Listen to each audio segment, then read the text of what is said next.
கிடைக்கும் போது ஸ்டெர்லைட் ஆலைகள் விஷயம் அது தோணுச்சு சார். எல்லா துப்பாக்கி சுடும் தோணுச்சு. எங்கெங்கெல்லாம் துப்பாக்கி சத்தம் கேட்டுச்சோ அந்த கிளிப்பிங்ஸ் எல்லாம் வந்து போச்சு. வணக்கம் நண்பர்கள் எல்லாருக்கும். நரிவேட்டை படம் வந்து பார்த்துருப்பீங்க. உங்கள் எல்லாருக்கும் என்ன மாதிரியான ஒப்பீனியன் இருந்ததுன்றதை மக்கள்கிட்ட சொல்லுங்கள். மக்கள் இந்த படத்தை பார்க்கணும்.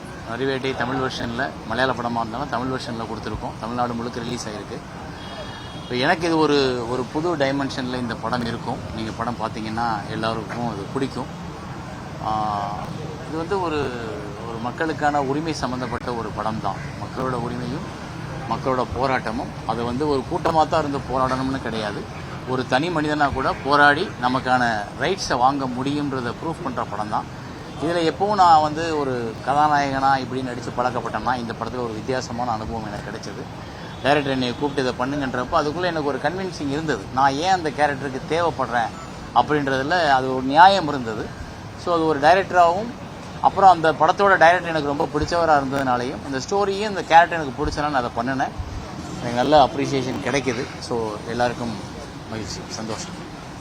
பிளே ஸ்டோர் மற்றும் ஆப் ஸ்டோரில் இருந்து பாலிமர் செயலியை QR கோடு மூலம் பதிவிறக்கம் செய்யுங்கள்.